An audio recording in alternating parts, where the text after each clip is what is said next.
नमस्कार और स्वागत है। आज हम एक बहुत ही जानी पहचानी मगर थोड़ी उलझी हुई चीज पर गहराई से बात करेंगे। हाँ, मतलब ये जो एआई से बनी सामग्री है, उसकी तरफ एक खिंचाव सा महसूस होता है ना? बिल्कुल। और साथ ही एक कोशिश भी रहती है कि इससे ऊपर उठें, खुद को बेहतर बनाएं। सही कहा। ये एक अजीब सी कश्मकश है। इसमें हमारी बायोलॉजी है, नई टेक्नोलॉजी और है। सबसे बड़ा सवाल कि हम खुद कौन हैं। ये सब चीजें आकर मिल जाती हैं। और देखिए, सबसे पहले ये समझना जरूरी है कि ये किसी की मतलब इच्छा शक्ति की कमी नहीं है। हाँ, ये कोई नैतिक कमजोरी का मामला नहीं है। बिल्कुल नहीं। असल में ये हमारे लाखों साल पुराने दिमाग की वायरिंग और आज की जो ये आर्टिफिशियल इंटेलिजेंस है, उसकी जबरदस्त ताकत के बीच एक टकराव है। तो ये जो वक्त और एनर्जी जाने का एहसास है या फिर लगता है कि कंट्रोल खो रहा है। हाँ, ये सब असली न्यूरोबायोलॉजिकल और मनोवैज्ञानिक प्रक्रियाओं का नतीजा है। ये सब वाकई होता है। हमारे पास इस विषय पर एक रिपोर्ट भी है, एआई, बाध्यता और स्वयं। तो आज हमारा मकसद है इस पूरे अनुभव के पीछे का विज्ञान, मनोविज्ञान और जो गहरे मतलब हैं उनको समझना। बिल्कुल, एक तरह से परतें खोलेंगे इसकी। तो ठीक है, शुरू करते हैं। पहले दिमाग की बात करेंगे, फिर मन की, फिर कुछ रास्ते ढूंढेंगे और आखिर में जरा सोच विचार करेंगे। हाँ, शुरुआत करते हैं दिमाग के अंदर झांकने से। समझने की कोशिश करते हैं कि ये खिंचाव, ये आता कहाँ से है। हाँ, सबसे पहला सवाल यही है मन में कि ऐसा होता क्यों है। ये खींच इतनी तेज क्यों लगती है। क्यों लगता है कि कंट्रोल हाथ से निकल रहा है। जैसा आपने कहा, ये सिर्फ मर्जी की बात नहीं है। नहीं। सारा खेल हमारे दिमाग के इनाम सिस्टम यानी रिवॉर्ड सिस्टम का है। अच्छा, रिवॉर्ड सिस्टम। हाँ, इसमें दिमाग के कुछ खास हिस्से हैं, जैसे वीटीए है जो डोपामाइन बनाता है, और न्यूक्लियस अकम्बेंस है जहां हमें वो इनाम या मजा महसूस होता है। ये सिस्टम लाखों साल में विकसित हुआ किस लिए। ताकि हम जिंदा रहने के लिए जरूरी काम करें, जैसे खाना ढूंढना, पानी पीना, सेक्स। बेसिक सर्वाइवल वाली चीज है। बिल्कुल। और इसमें डोपामाइन का बहुत बड़ा रोल है। हाँ, डोपामीन, जिसे लोग अक्सर हैप्पी हार्मोन समझ लेते हैं, पर शायद ये उतना सिंपल नहीं है। नहीं, बिल्कुल नहीं, ये उससे कहीं ज्यादा जटिल है। हाँ। डोपामाइन सिर्फ खुशी नहीं देता, हाँ। ये असल में चाहत पैदा करता है, लगन। चाहत मतलब। ये दिमाग को सिग्नल देता है कि ये चीज जरूरी है, हाँ। इसे दोबारा करो। ये उस जमाने के लिए बना था जब अच्छी चीजें कम मिलती थीं। हाँ, जब उनके लिए मेहनत करनी पड़ती थी। सही। हाँ। लेकिन आज का माहौल तो बिल्कुल अलग है। बिल्कुल अलग। तो ये जो एआई वाली सामग्री है, ये इस पुराने सिस्टम का फायदा कैसे उठा लेती है। यहाँ बात वाकई दिलचस्प हो जाती है। हाँ, देखिए, एआई से बनी सामग्री, और खास तौर पर अगर वो यौन प्रकृति की हो, हाँ। तो वो बन जाती है जिसे वैज्ञानिक कहते हैं super normal stimulus. Super normal stimulus, ये क्या। मतलब एक ऐसी बनावटी चीज जो असली चीज से कहीं ज्यादा तेज, कहीं ज्यादा शक्तिशाली प्रतिक्रिया दिमाग में पैदा करती है। अच्छा। पारंपरिक पोर्नोग्राफी भी यही करती थी, पर एआई इसे एक बिल्कुल नए लेवल पर ले गया है। कैसे, क्या खास इसमें एआई वाले में। दो बड़ी बातें हैं। पहली, इसकी क्षमता कि ये किसी भी चीज का असली जैसा वीडियो बना सकती है। मतलब लगातार नई, कभी ना खत्म होने वाली सामग्री। Infinite novelty. Infinite novelty. Okay. हाँ। ये सीधे सीधे हमारे दिमाग के कूलिज प्रभाव को निशाना बनाती है। कूलिज प्रभाव मतलब नई चीज या नए पार्टनर से रुचि का बढ़ जाना। एआई इस चीज को अनंत बना देता है, तो दिमाग की जो सामान्य प्रक्रिया है ना, ऊब जाने की, हैबिचुएशन जिसे कहते हैं। हाँ, कि एक ही चीज बार बार देखकर असर कम हो जाता है। हाँ, वो हो ही नहीं पाती। डोपामाइन का लेवल बहुत देर तक ऊंचा बना रहता है, और ऊपर से ये सामग्री यूजर की पसंद के हिसाब से बिल्कुल सटीक बनाई जा सकती है, पर्सनलाइज्ड। अच्छा, ये तो हुई पहली बात। और दूसरी बात है वो केमिकल लोचा जो दिमाग में होता है।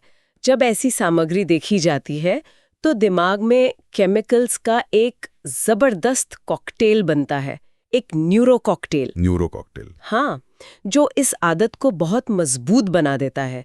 इसमें सबसे अहम है, जाहिर है, डोपामाइन जो चाहत पैदा करता है। बिल्कुल, वो तीव्र इच्छा, मुझे ये चाहिए, अभी चाहिए। फिर साथ में आते हैं नॉरपेनेफ्रिन और एड्रेनालाइन। वो क्या करते हैं। वो उत्तेजना और ध्यान को बढ़ाते हैं, फोकस। फिर ऑक्सीटोसिन और वैसोप्रेसिन जैसे हार्मोन भी हैं। ये सामान्य रूप से तो रिश्तों में बॉन्डिंग बनाते हैं, पर यहाँ ये व्यक्ति को उस सामग्री से जोड़ देते हैं, उन छवियों को दिमाग में मानो छाप देते हैं। बाप रे।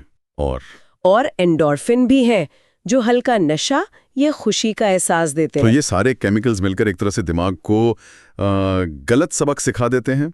आपने शायद इसे कुअनुकूली शिक्षा कहा था, मैलअडैप्टिव लर्निंग। हाँ बिल्कुल। दिमाग इस बनावटी उत्तेजना को असली जिंदगी के इनामों से ज्यादा जरूरी समझने लगता है। जैसे रिश्ते, काम, दोस्त। हाँ, उन सब से ज्यादा। अनुभव इतना शक्तिशाली होता है कि दिमाग असलियत के मुकाबले उस डिजिटल नकल को प्राथमिकता देने लगता है। और शायद यहीं से वो कंट्रोल से बाहर वाली फीलिंग आती है, जब वो कभी कभार देखने की आदत एक मजबूरी बन जाती है। सही पकड़ा। ये बिल्कुल लत लगने के जाने पहचाने चक्र जैसा है, जिसके मोटे तौर पर कह सकते हैं 3 चरण होते हैं। 3 चरण कौन से? पहला है बिंज इंटॉक्सिकेशन।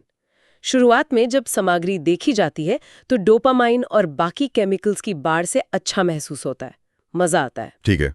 फिर आता है दूसरा चरण, वापसी नकारात्मकता, विड्रॉल नेगेटिव इफेक्ट। जब उन केमिकल्स का असर कम होता है तब कैसा लगता है? तब थकान, बेचैनी, चिड़चिड़ापन, चिंता, ये सब महसूस होता है। ये जो समय और ऊर्जा की बर्बादी वाली भावना है ना, वो इसी स्टेज में आती है। अच्छा। और अब दोबारा देखने की इच्छा सिर्फ मजे के लिए नहीं होती, बल्कि इस बुरी फीलिंग से बचने के लिए भी होती है। ओके, समझ गया। और तीसरा चरण? तीसरा है व्यस्तता इंतजार, प्रीऑक्यूपेशन एंटिसिपेशन। ये तलब या क्रेविंग का दौर है। क्रेविंग। हाँ, अनचाहे ख्याल आते हैं और सामग्री देखने की तीव्र इच्छा होती है। और सबसे जरूरी बात, इस चक्र के बार बार चलने से दिमाग का वो हिस्सा कमजोर होने लगता है जो सोच समझकर फैसले लेने और खुद पर काबू रखने के लिए जिम्मेदार है। Prefrontal cortex. हाँ, वही। इसीलिए लगता है कि कंट्रोल खो गया है, वो हिस्सा ठीक से काम नहीं कर पा रहा। और क्या ऐसा भी होता है कि वक्त के साथ और ज्यादा या और तेज सामग्री की जरूरत महसूस होने लगती है? हाँ, बिल्कुल होता है। इसे सहिष्णुता कहते हैं। दिमाग खुद को बचाने के लिए डोपामाइन के असर को कम करने लगता है, रिसेप्टर कम कर देता है। तो नतीजा यह है कि उसी असर के लिए ज्यादा तेज, ज्यादा इंटेंस सामग्री चाहिए होती है, और साथ ही असंवेदीकरण भी होता है।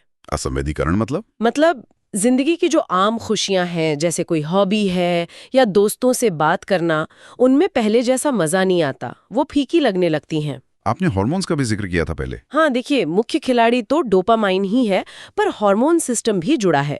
इस्तेमाल के बाद जो क्रैश महसूस होता है ना, वो केमिकल्स और हार्मोन्स के बिगड़े संतुलन का ही नतीजा है। जैसे वो कम एनर्जी वाली फीलिंग। हाँ, वो डोपामाइन की कमी से होती है। और साथ ही इस आदत से जुड़ा जो तनाव और अपराध बोध है, वो स्ट्रेस हार्मोन कॉर्टिसोल को भी गड़बड़ा सकता है, जो चीजों को और बिगाड़ देता है।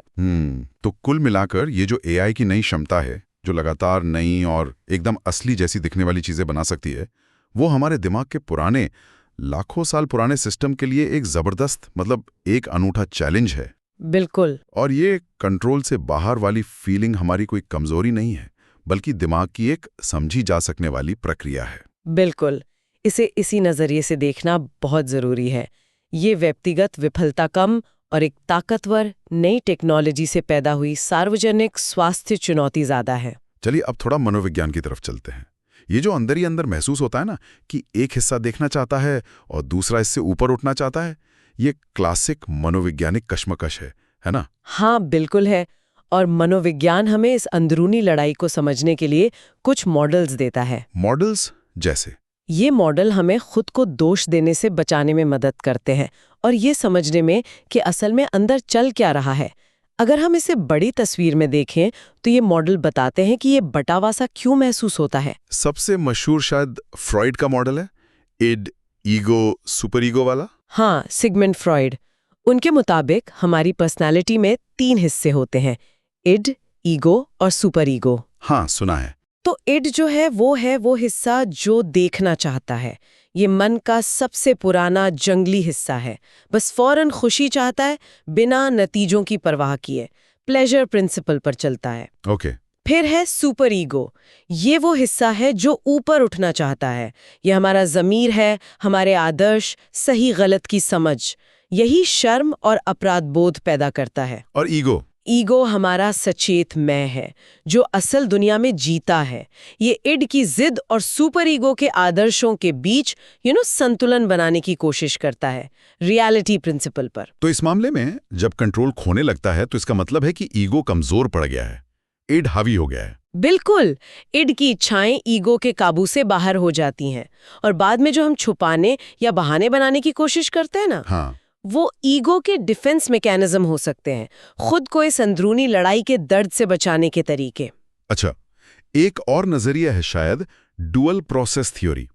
ये क्या है? हाँ, ड्यूल प्रोसेस थ्योरी। ये सिद्धांत कहता है कि हमारा दिमाग दो तरह से सोचता है, सिस्टम 1 और सिस्टम 2। सिस्टम 1 और सिस्टम 2। हाँ, सिस्टम 1 हमारा सहज मन है। ये तेज है, ऑटोमेटिक है, भावनाओं पर आधारित है और ज्यादातर अनजाने में काम करता है। जैसे गट फीलिंग। हाँ, कुछ वैसा ही। और तलब या क्रेविंग जो है वो सिस्टम 1 का क्लासिक उदाहरण है।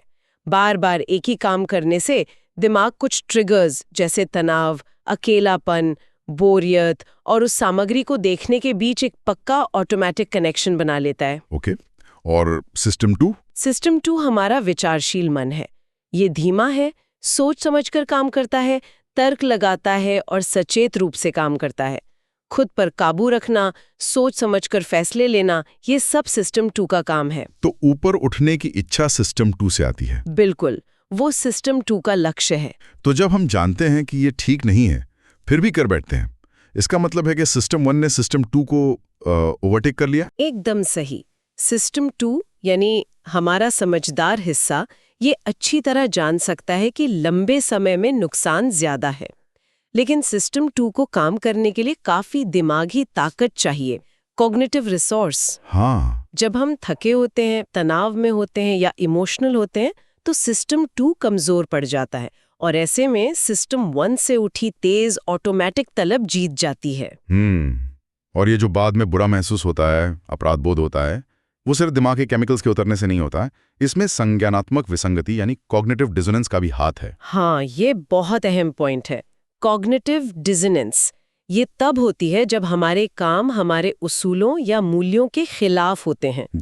जैसे जब हम ऐसा कुछ करते हैं जिसे हम खुद गलत मानते हैं या समय की बर्बादी मानते हैं या अपने लक्ष्यों के विरुद्ध मानते हैं, तो अंदर एक गहरी बेचैनी पैदा होती है, डिस्कम्फर्ट। और ये खतरनाक हो सकता है। हाँ, क्योंकि ये अक्सर एक खतरनाक शर्म के चक्र को जन्म देता है। शर्म का चक्र?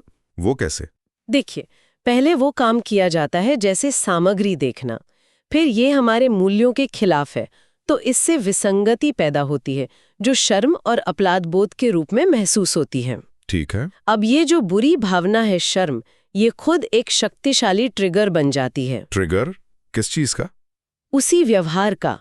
इस शर्म से बचने के लिए व्यक्ति फिर से उसी व्यवहार की ओर मुड़ता है, क्योंकि वो थोड़ी देर के लिए ध्यान बटाता है और डोपामाइन का वो शॉट देता है। ओहो, तो ये चक्र चलता रहता है। हाँ, और हर बार लाचारी की भावना को और गहरा करता जाता है। तो ये जो अंदर से बटा हुआ महसूस होता है, ये कोई वहम नहीं है, ये असल में दिमाग के अंदर चल रही खींचतान का ही अनुभव है। बिल्कुल, चाहे आप इसे इड बनाम सुपर ईगो कहें या सिस्टम 1 बनाम सिस्टम 2, ये सब दिमाग के पुराने इनाम सिस्टम और नए सोचने समझने वाले हिस्से यानी प्रीफ्रंटल कॉर्टेक्स के बीच कंट्रोल के लिए चल रहे असली लड़ाई को बयान करने के अलग-अलग तरीके हैं। और इसे इस तरह समझना शायद खुद को दोष देने की भावना को कम कर सकता है। हाँ, काफी हद तक। ये लड़ाई हमारी बनावट का हिस्सा है, कोई चारित्रिक दोष नहीं। ठीक है, ये सब समझना बहुत जरूरी था, लेकिन अब सवाल आता है, करें क्या? सिर्फ विश्लेषण से तो काम नहीं चलेगा, कुछ कदम उठाने होंगे।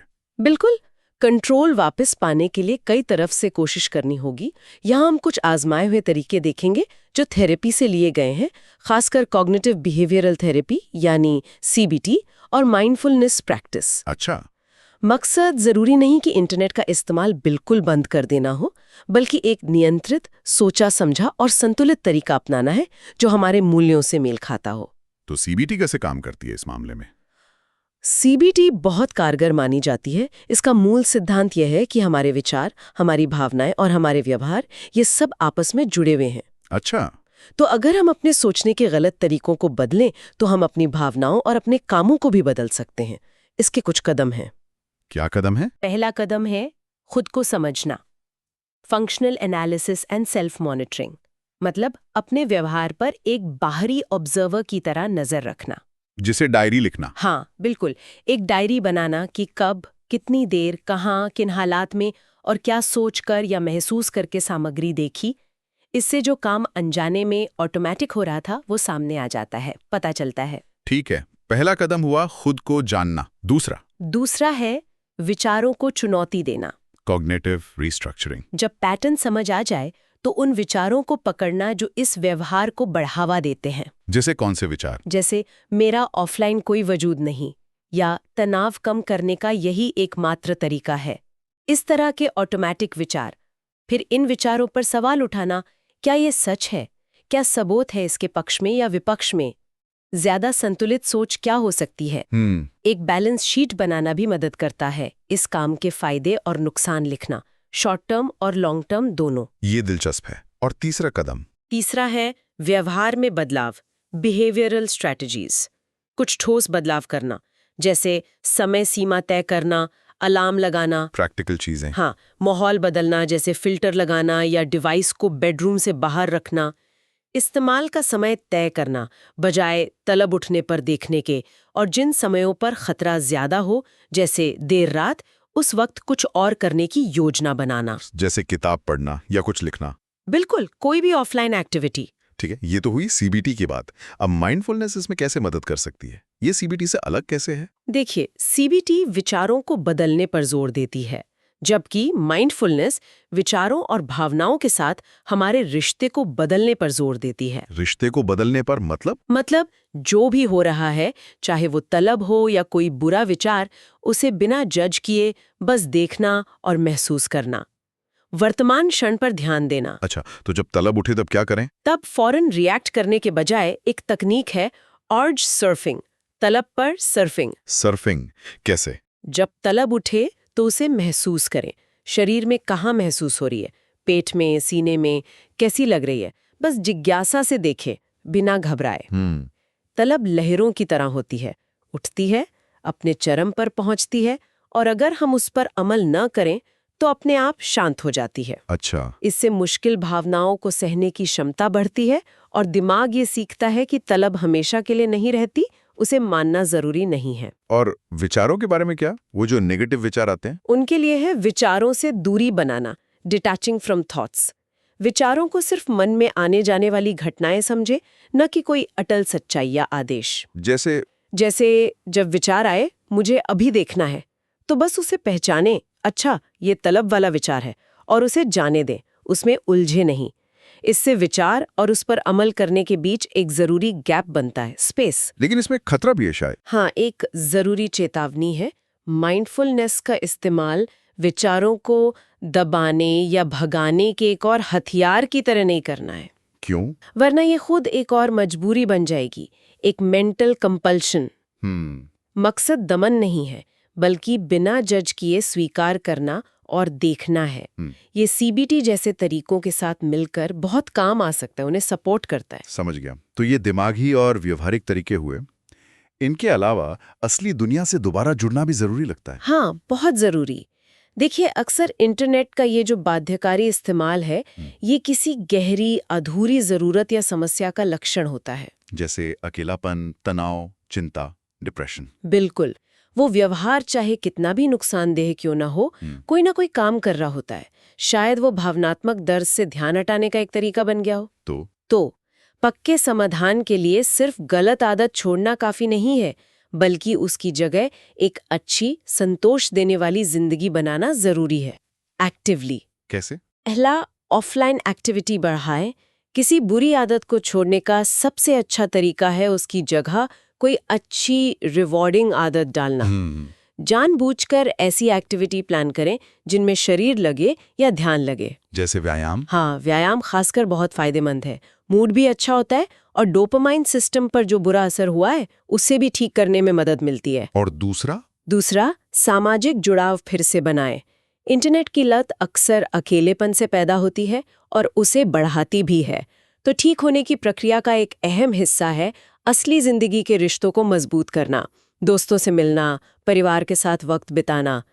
ये सीधे उस अकेलेपन को संबोधित करता है और जुड़ाव का एक सेहतमंद, नेचुरल जरिया देता है। तो इन सारे तरीकों को मिलाकर व्यवहार बदलना, सोच बदलना, माइंडफुलनेस प्रैक्टिस करना और असली दुनिया से जुड़ना इस आदत के चक्र को तोड़ना और खुद पर काबू पाने की एक नई नींव रखना मुमकिन है। हाँ, बिल्कुल मुमकिन है, लेकिन इसमें सब्र चाहिए, लगातार कोशिश चाहिए और सबसे जरूरी खुद के प्रति नरमी और करुणा चाहिए। ये कोई एक दिन का काम नहीं है। सही कहा।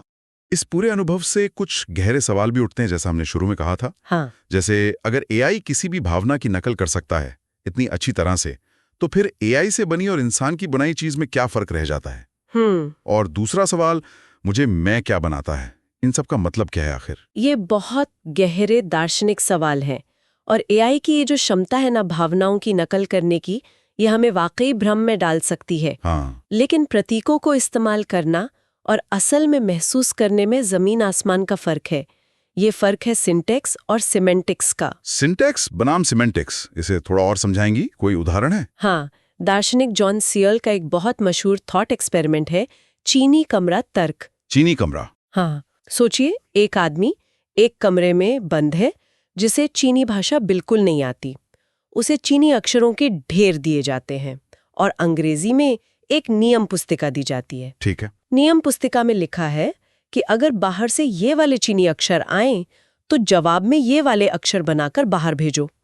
बाहर से चीनी में सवाल आते हैं और वो आदमी नियमों को देखकर बिना समझे चीनी में सही जवाब बनाकर बाहर भेजता रहता है। तो बाहर वाले को लगेगा कि अंदर कोई है जो चीनी समझता है। बिल्कुल, लेकिन अंदर वाला आदमी तो बस नियमों का पालन कर रहा है। वो सिंटैक्स यानी नियम, स्ट्रक्चर पर काम कर रहा है, सिमेंटिक्स यानी मतलब, मीनिंग पर नहीं। उसे कुछ समझ नहीं आ रहा। अच्छा। सियरल कहते हैं कि कंप्यूटर प्रोग्राम भी ठीक यही करते हैं। वे बहुत सारा डेटा प्रोसेस कर सकते हैं, पैटर्न पहचान सकते हैं और ऐसे नतीजे दे सकते हैं जो इंसानी लगें, पर वो समझते नहीं कि वे क्या कर रहे हैं। उनमें वो समझ नहीं है। तो एआई में असल में किस चीज की कमी है, मतलब इंसानी दिमाग के मुकाबले? उसमें असली मानसिक अवस्थाओं के दो जरूरी तत्व नहीं है, ऐसा माना जाता है। पहला है चेतना, कॉन्शियसनेस। हाँ, यानी अनुभव का वो निजी एहसास, वो फील कि दर्द कैसा लगता है या लाल रंग कैसा दिखता है या खुशी कैसी महसूस होती है। एआई दुख भरी कहानी लिख सकता है पर उसे दुख महसूस नहीं होता। और दूसरा तत्व? दूसरा है इरादा, इंटेंशनैलिटी। यानी हमारे विचारों का किसी चीज के बारे में होना। हमारे विचार दुनिया की चीजों, लोगों, घटनाओं से जुड़े होते हैं। उनमें एक दिशा होती है। एआई की प्रक्रियाएं सिर्फ नियमों पर, कोड पर आधारित होती हैं। उनका कोई असली मतलब या दुनिया से जुड़ाव नहीं होता। वे बस फॉर्मल ऑपरेशन होते हैं। तो इसका मतलब हुआ कि इंसान की बनाई चीज और एआई की बनाई चीज में फर्क एक असली जीवित सचेत अनुभव से निकली अभिव्यक्ति और एक बहुत ही उन्नत, बहुत परिष्कृत मगर अंततः खोखली नकल का है। एआई उस मशीन में एक भूत जैसा है जो असल में है ही नहीं, बस उसकी परछाई है। और इसका हमारे मन पर भी गहरा असर पड़ सकता है शायद। हाँ बिल्कुल, इसे आप एक तरह की अस्तित्वगत अनकैनी वैली कह सकते हैं। अनकैनी वैली, वो जो रोबोट्स के लिए कहते हैं? हाँ, पर ये उससे भी गहरी है। हमारा दिमाग रिश्ते बनाने के लिए बना है, बॉन्डिंग के लिए ऑक्सीटोसिन, वैसोप्रेसिन जैसे हार्मोन निकलते हैं। लेकिन जब ये शक्तिशाली जैविक प्रक्रिया एक एआई नकल, एक खाली बेहोश सिस्टम की तरफ निर्देशित होती है, तो ये गहरी बेचैनी पैदा करती है। क्यों? क्योंकि हमारा दिमाग एक शून्य से एक ऐसी चीज से जुड़ने के लिए कंडीशन हो रहा है जिसमें कोई चेतना नहीं, कोई अनुभव नहीं। ये इस्तेमाल के बाद महसूस होने वाली शर्म, अकेलेपन और खालीपन का एक अनकहा गहरा कारण हो सकता है और ये उस बाध्यकारी चक्र को और मजबूत करता है। ये तो बहुत गंभीर बात है। और वो दूसरा सवाल, मुझे मैं क्या बनाता है? अगर अंदर दो विरोधी ताकतें हैं, सिस्टम 1 और सिस्टम 2 या एड और सुपर ईगो, तो असली मैं कौन है? हाँ, ये सवाल भी उठता है। दर्शन शास्त्र इसके बारे में सोचने के लिए कुछ फ्रेमवर्क देता है। जैसे? एक है जॉन लॉक का सिद्धांत। लॉक मानते थे कि हमारी पहचान हमारे शरीर या आत्मा में नहीं, बल्कि हमारी चेतना और याददाश्त की निरंतरता में है। स्व वो है जो सोच सकता है, तर्क कर सकता है, खुद पर विचार कर सकता है। तो इसका मतलब वो आप जो ये सवाल पूछ रहा है, जो बेहतरी चाहता है, जो ऊपर उठना चाहता है, वही लॉक के हिसाब से असली स्व है, वो सचेत विचारशील हिस्सा। अच्छा, और कोई नजरिया? हाँ, एक बिल्कुल अलग नजरिया है डेविड ह्यूम का। ह्यूम का कहना था कि अगर हम अपने अंदर झांकें तो कोई एक स्थायी मैं नहीं मिलता। नहीं मिलता तो क्या मिलता है? बस विचारों, भावनाओं, अनुभवों की एक लगातार बहती धारा मिलती है। स्व इन सब का एक बंडल या गुच्छा मात्र है, कोई एक फिक्स्ड चीज नहीं है। ये सुनने में थोड़ा अजीब है, पर क्या ये किसी तरह मददगार हो सकता है इस स्थिति में? हाँ, ये मुक्तिदायक भी हो सकता है। इसका मतलब है कि आप कोई एक ठोस चीज नहीं है जो अंदर से टूट गई है या खराब हो गई है। आप बदलते हुए अनुभवों का एक प्रवाह है। अच्छा। वो आधी स्व जो आपको परेशान कर रहा है, वो आपके चरित्र का कोई स्थायी दाग नहीं है। वो बस उस बंडल के अंदर विचारों, भावनाओं और व्यवहार का एक मजबूत बार बार आने वाला पैटर्न है। और इसका मतलब? इसका मतलब है कि अगर स्व एक तय चीज नहीं बल्कि एक प्रक्रिया है तो उसे बदला जा सकता है, उस पैटर्न को बदला जा सकता है। तो क्या इन दोनों विचारों को लॉक और ह्यूम को मिला सकते हैं? हाँ, बिल्कुल। एक तरह से देखें तो हम दोनों हैं। हम अनुभवों का वो बहता हुआ मैदान भी है, जैसा ह्यूम ने कहा, और उस मैदान को देखने और समझने वाला, योजना बनाने वाला जनरल भी है, जैसा लॉक ने कहा। ठीक होने का काम, रिकवरी का काम, एक तरह से अपनी कहानी को दोबारा लिखने जैसा है। हमारा सचेत, सोचने समझने वाला हिस्सा, सिस्टम 2 या लॉक का स्व, तर्क जैसे सीबीटी में और जागरूकता जैसे माइंडफुलनेस में के औजारों का इस्तेमाल करके उन पैटर्न्स को, उस बंडल के अंदर के धागों को बदल सकता है। तो मकसद क्या हो रहा? मकसद है बाध्यकारी व्यवहार की तरफ ले जाने वाले कनेक्शन को कमजोर करना और अपनी चुनी हुई दिशा, अपने मूल्यों के अनुरूप कनेक्शन को मजबूत करना। पहचान कोई टूटी हुई चीज नहीं जिसे जोड़ना है, बल्कि एक गतिशील प्रक्रिया है जिसे हम सोच समझकर एक ज्यादा संतुलित, ज्यादा सुसंगत और ज्यादा लचीला रूप दे सकते हैं। वाह! तो हमने देखा कि कैसे दिमाग के सिस्टम हमें फंसा सकते हैं, कैसे मन के अंदर ये कश्मकश चलती है, और कैसे दार्शनिक नजरिए भी हमें इसे समझने और शायद बदलने में मदद कर सकते हैं। हाँ। और ये लड़ाई, जैसा आपने कहा, हमारी किसी कमी का संकेत नहीं है, बल्कि हमारे दिमाग की बनावट और आज की इस जबरदस्त टेक्नोलॉजी के बीच चल रही एक समझी जा सकने वाली जंग है। बिल्कुल, और वो बटा हुआ महसूस होना इसी अंदरूनी संघर्ष का सीधा वास्तविक अनुभव है। और ये जो गहरी समझ हमें मिली है, ये हमें निराश नहीं करती, बल्कि शायद सशक्त बनाती है। बिल्कुल, ये सशक्तिकरण की नींव है। सीबीटी और माइंडफुलनेस जैसे तरीके हमें प्रैक्टिकल रास्ता दिखाते हैं। हाँ। समाधान हमारे सोचने समझने वाले हिस्से को मजबूत करने में है और दिमाग के पुराने ऑटोमेटिक हिस्सों को धीरे धीरे रीट्रेन करने में है। और इसमें असली एनालॉग दुनिया में एक भरपूर संतोषजनक जिंदगी बनाना भी शामिल है, उसे भूलना नहीं है। बिल्कुल। और आखिर में आप सबके सोचने के लिए एक सवाल छोड़ जाते हैं। ये देखते हुए कि एआई कितनी तेजी से इंसानी रिश्तों, भावनाओं की नकल करना सीख रहा है, हम लोग कैसे सक्रिय रूप से समझदारी विकसित कर सकते हैं? कैसे अपनी कीमत, अपने आत्ममूल्य की भावना को डिजिटल दुनिया के बाहर असली दुनिया में मजबूती से स्थापित कर सकते हैं, ताकि ये सुनिश्चित हो कि टेक्नोलॉजी हमारे इंसानी मूल्यों की सेवा करे, न कि उन्हें पलट कर रख दें।